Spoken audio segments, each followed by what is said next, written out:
Welcome back to Gems Podcast. I am your host and founder, Miss Genesis Amaris Kemp, and with me today is Bobbie Carlton. And here is a bit about Bobbie. She is the founder of Carlton PR and Marketing, Innovation Nights and Innovation Women, or as she calls them, the day job, the night job, and the dream job.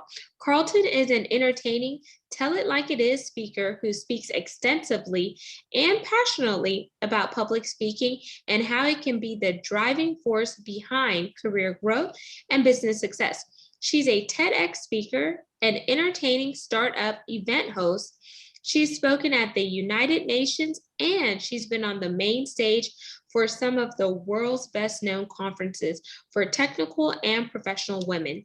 Carlton has been featured on CBS News, in the Wall Street Journal, Boston Globe, USA Today, and other major media. She was previously the head of global PR at two different enterprise software companies and the head of marketing for a brand devoted to providing positive role models for preteen girls. She's inspired thousands of technical, entrepreneurial, and executive women to take control of their own speaking careers, and has worked with event managers to deliver diverse and inclusive events. So, man, she is a woman on fire. And without further ado, please welcome Bobbie Carlton to Gems Podcast. Thank you so much for having me. Nice to see you. My pleasure, Bobbie. Oh, I got a little choked up reading your bio. I was like, man, she's done it all. My voice I'm like, who is that? So, Bobbie, before we dive into today's topic, which is public speaking, and you're going to, of course, cover various areas of that, I want you to tell us a fun and interesting fact about yourself. Oh, my goodness. There are so many fun and interesting facts. So, I'm a mom, two boys, and even though I am 5'10", I am by far the shortest person in my house. So, a little Oh, frightening wow. around here. So it's like you have to look up to your boys. I do. Oh, man. So I kind of want to know this question. It's off the beaten path, but what is the Minions poster behind you? What drives that? So I have a little Minions theme going because I usually tell people, the day job, the night job, the dream job. Well, the night job is Mass Innovation Nights, MIN. And so with those initials, we called everybody who worked for the company Minions. And so that meant that I started getting all kinds of minion paraphernalia. And at one point, I went and rode the Minion Mayhem ride at Universal Studios. And I bought the t-shirt that says Minions Wanted, long hours, low pay, really cool toys. And while I was on a kayak trip, I met an executive from Universal Studios who said, I know that t-shirt. And I've never seen that t-shirt outside the park before. So I had to tell him the whole story about Minions and my connection. And he sent me that poster behind me. Oh, wow. That is amazing. So that's a little dive into public speaking because you had to be bold to put something like that on a shirt, plus wear it. And then, it was almost like an icebreaker because that executive, who would have thought that he would have connected with you based on, hey, I know that shirt. I know that t-shirt. Yes. And, at first I was like, this man is looking at me oddly. Like, I'm not creeped out by it at all. What is his problem? Oh, he's happy to see me in this t-shirt. Amazing. So when you think about public speaking, do you encourage people to start with the icebreaker in the beginning? Because some people can get very tense. They start sweating like buckets and they're like stammering, stuttering, and all of this. And I'm like, and you've heard some people just say, imagine your audience in their underwear. And I'm like, I don't want to imagine my audience in underwear. So I'm agreeing with you. I don't want to imagine my audience in their underwear either. So I actually take a little bit of a step back and I talk to people about the different kinds of opportunities for public speaking. I think a lot of people think about public speaking as the lone speaker on stage by themselves in front of a huge audience. And the reality is, there are so many fantastic opportunities for public speaking that don't involve being alone on a stage. Like, for example, you could be part of a roundtable or a panel. You could be a co presenter or an MC or a moderator, or you could just stand up in the audience. When you've gone to see another speaker, they're finished with their presentation and they say, "Are there any questions?" And sometimes there's crickets, and the speaker on stage is just dying. Oh no, nobody was interested enough in my presentation to ask a question. But if you're in the audience and you're thinking about getting started with public speaking, a question from the audience is a great way to start because it gets you that experience of public speaking in kind of a non threatening way. You're speaking to the exact same audience that the speaker just talked to. You get to stand up, you get to tell people who you are, maybe your company name, give a little context, and then you ask a question. It's like, bam, you were just a public speaker. Like, no sweat, no problem. It's a terrific way to get started. Wow. And I would not have thought about that, but that is so true because they do turn the lights on you depending on where you are. Whenever they ask a question, like they said, "Oh, look, we're going to take the microphone over to this man or woman," or if you're in an arena, the spotlight turns on you so people know who is asking the question. Or sometimes you'll even see the camera crew pan over there. And before You you are know it, famous. yes, you're like, "That was me. I wasn't on That was stage, but me. I was in the audience asking a question." And so important. You just made a friend of the speaker. The speaker is like, yes, somebody asked a question. And often it's that first question that kind of kicks things off. It's like one person asks a question, then another one does, and then another one does. You're really starting a conversation. And that is so much better than the speaker standing up there going, anyone? Anyone? Hello? Hello? Bueller, Bueller. Bueller? Yep. Oh, man. So you So, do that a few times and you've got some experience under your belt, and maybe this first time you're on stage, not quite so intimidating. wow, so true. So, Bobby, I want you to think about when you first started public speaking. Where did you start and what was it like for you? Because I want to talk about Bobby back then to where Bobby is now. Oh, so I mean, I've done some small bits of public speaking professionally, being on panels, doing some presentations inside companies, outside companies. And the reality is, when I started Innovation Nights 13 years ago, I never thought about it as being my own platform for public speaking. We were doing a monthly event.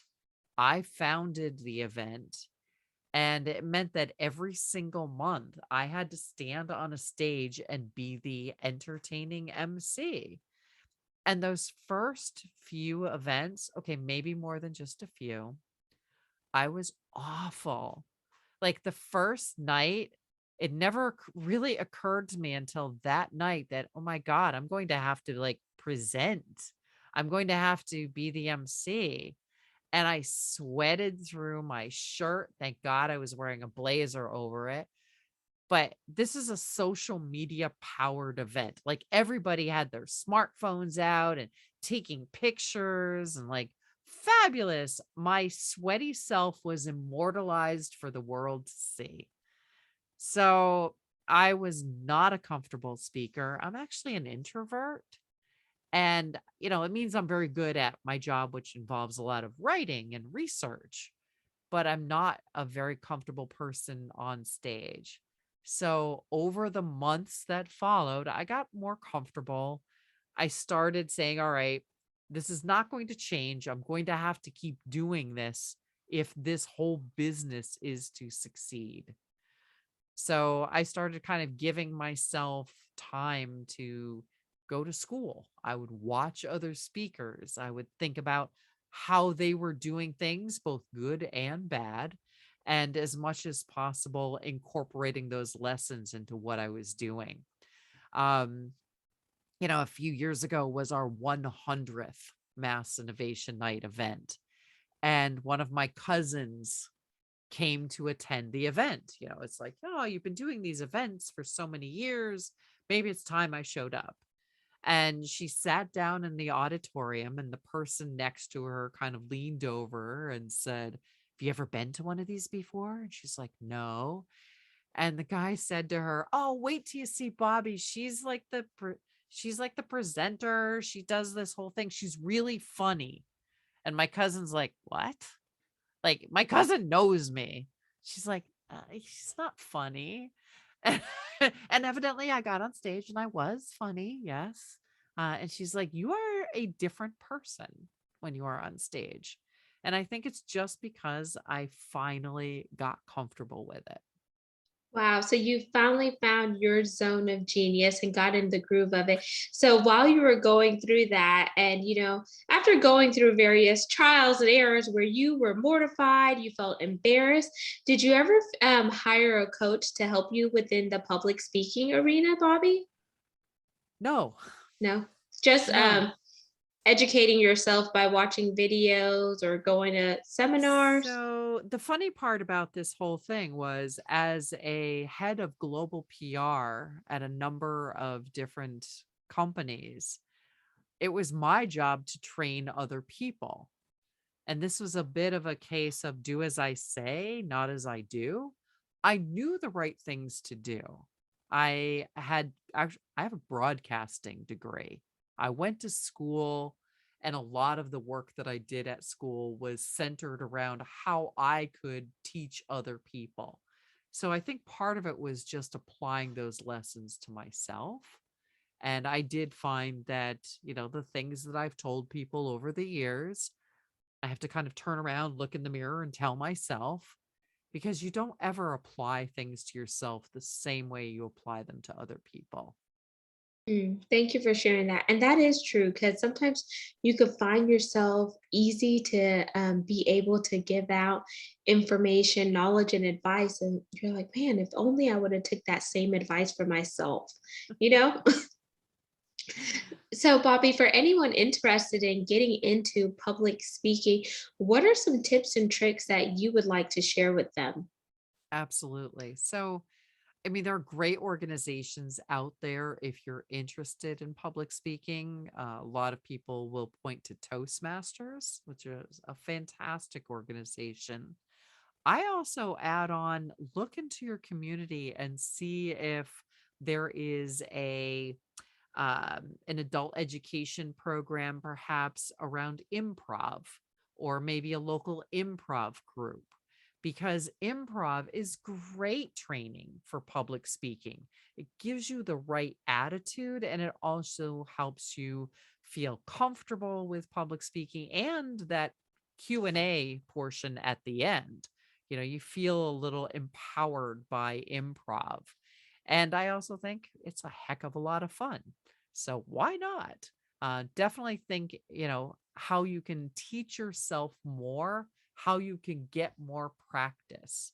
And a lot of the work that I do on Innovation Women, which is my speakers bureau or my speakers platform, is designed to help connect people who are interested in public speaking with speaking opportunities. I think a lot of people, they are focused on the act of public speaking, and they forget that a key proportion a key portion of what it is you're doing with public speaking requires an audience. Like, you can do all the public speaking training you want, but until you get yourself in front of an audience, you're really not doing it. So, however you get that audience, whether you create an event yourself, like I did, or you find an event and connect with the event manager, it really does come down to that practice. And they say practice makes perfect. And so, was your mission behind Mass Innovation Nights to gain practice, or what was the mission with forming Mass Innovation Nights? Mass Innovations Nights started with an idea in 2008, 2009 that social media could be used for marketing. Now, I know today it's like, well, duh. But back then it was more of a toy. It was a kid thing. The young people are doing that. I don't think people really seriously thought about it as a marketing tool. I was coming out of working with a startup that had run out of money in 2008. And that's when I started my own business. But at the time, I was so intrigued with social media. And the idea behind Innovation Nights was to give myself a place, a sandbox, if you will, to practice social media marketing, to get good at it without having to practice or experiment on a client. They frown on that. Just, my theory. It's like, I don't think so. So you want to practice on yourself. So Innovation Nights was really designed around giving me the opportunity to practice social media marketing, to build a name and get visibility for my business, and to help the local community. It was really focused around connecting local entrepreneurs with their community to help them drive more visibility. Thank you. And that quickly blew up because now you have had 100 nights so far, or has there been more? 137. Wow. So 137 nights now. You've gained some more insight into your business, drove some traffic over there, as well as credibility. So as you're doing that, do you find like it's refining your public speaking craft each time you do it? Absolutely. You get more new experiences. You also are being relentlessly recorded. So you get an opportunity to see all the things you did wrong. And I think you grow more comfortable with it. And, like there are things that happen each time. Um, I was doing one event where the facility that we were working in had those like TEDx style microphones. And every time my hair hit the microphone, it would shut off the microphone. So the stage manager's direction to me was basically stop flipping your hair. And I'm like, what? And I kept flipping my hair. And he's like, all right, very funny. But the whole audience loved it. And I'm like, hi, I'm a hair flip girl. And and the stage manager I thought was gonna kill me, but the audience was in hysterics. And it was, I think, so good of the audience to laugh together, to, be happy together, to be relaxed. And it meant that they were more receptive to the startup pitches afterwards. I mean, I hate to say it, but some startup presentations can be pretty dry. So part of my job was to be the entertaining filler between these presentations, to keep things moving along, to make sure that everybody was having fun, they were learning things, they were paying attention, and to really make the evening move. So all of this work is super important. And, seeing that it worked out so well when I'm entertaining and I'm funny is educational for me. So it meant that I kept kind of quickly shifting how I would speak. I learned to do a lot more with modulation. I hate to say it, but traditionally my voice is pretty monotone. So it takes a little bit of work to get that voice and the interesting turns of phrases and the things that grab people's attention. Yeah, and you know what you're doing? It's like you are keeping track of your progress over time because as you begin to play back those videos that are taken of you, as you begin to step outside of your shell, especially with you being an introvert, whenever you go into public speaking, it's like you're releasing your extrovert side. So you're tapping into another part. And then also you're connecting with the audience whenever you feel like the audience can laugh because you're taking away that dryness. You're putting some personality in it, some color and some vibrance.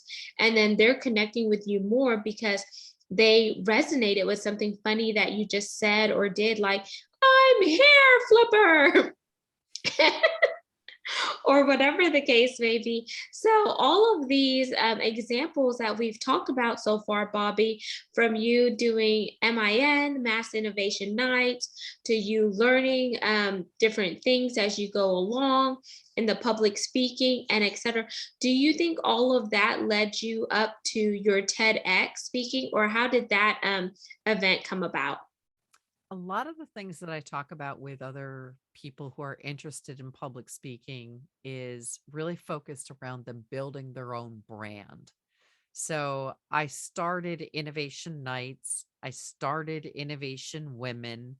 I'm involved with the innovation community here in Boston. And one day I picked up the phone and a person on the other end invited me to speak at their TEDx. Why are you calling me? Well, our theme is innovation.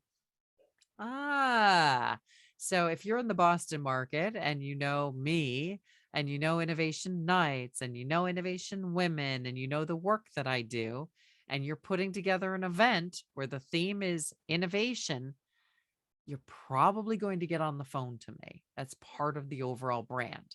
Now, there's another side to this story.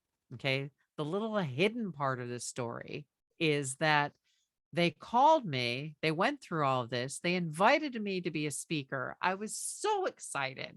I'm like, of course I will be there. Of course, this is the dream of any speaker to be invited to do a 10X. When is it? Tuesday. I'm like, you mean like 3 days from now? Yes. Uh, no. I said no. I said no. And I said, I will find you somebody else. Don't worry. I'm sure there's somebody else that could do this. And I did. I mean, I run a speakers bureau. Of course, I could find other people that were ready to go on stage with 3 days' notice to do the biggest speech of their lives. I came back with 5 names and they said, no, none of these people fit our theme. You fit our theme. And remember, you said you wouldn't let us down? So I ended up doing it. It's not, I'm not embarrassed by the overall result. Yes, I look at it and see so many things I feel like I would have done better with a few more days practice.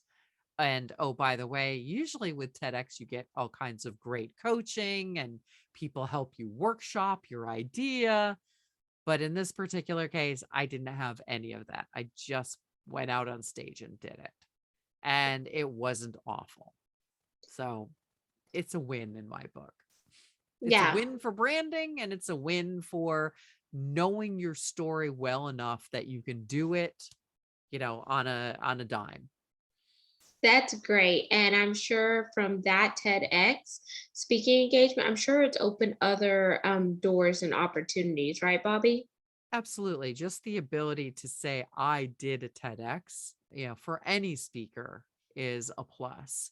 It has a level of professionalism and there's a level of expectation that says, oh, we're getting somebody who has done a presentation of this caliber. So that I do think it does open windows or open up doors for you. Windows Hey, too. Woohoo. yeah, it can open both windows and doors. Everything could be flooding in from different directions. And as we wind down, because I want to be respectful of your time commitment, Bobbie, I want you to leave our listeners and viewers with your call to action for this segment. I mean, my big call to action for everybody, but particularly for women, is to say yes to public speaking. The goal here is to get you on stage and get you visible. This is our mission at Innovation Women. You can find out more at innovationwomen.com. We have a free newsletter. You can sign up for the newsletter. We'll send you all kinds of information, and there is all kinds of free resources available on the website. And for those interested in connecting with you on a social level, where do you hang out primarily on social media? I'm a little Twitter fiend, so I do like my Twitter. You can follow Innovation Women at Women Inno, INNO, or you can follow me on Twitter as Bobbie C, BOBBIEC. Ah, nice. And all of your information will be in the show notes, Bobbie. So, listeners and viewers, there won't be no excuse for you not to connect with Bobbie. Get your innovation up, get get your public speaking chips going, meaning that all you need to do is start by speaking, whether you start Zooming, whether you speak in a library, whether you speak at a school, up until you get to the big stages. Just open your mouth and craft your speech. Because remember, there's only one you, one voice that is unique to yours, and your subject matter expertise can be what somebody else needs to hear. So, YOLO, you only live once and you have nothing to lose. So, until we chat next time, peace, love, and lots of blessings. Don't forget to subscribe and share this segment. We are on 40 plus platforms, and follow us on YouTube at Gems with Genesis Amaris Kemp for all things video content. And also for those of you feeling generous, we would love for you to help with the mission of Gems Podcast, which is to educate, inspire, and motivate as we bridge the gap and connect the dots between diversity, equity, inclusion, and belonging. So you can become a brand sponsor and have your products and services heard right here on Gems, where we are ranked in the top 3% globally per www.listennotes.com. And when I say top 3% globally, I mean in comparison to all the numerous podcasts that are out right now. So until we chat next time, ciao.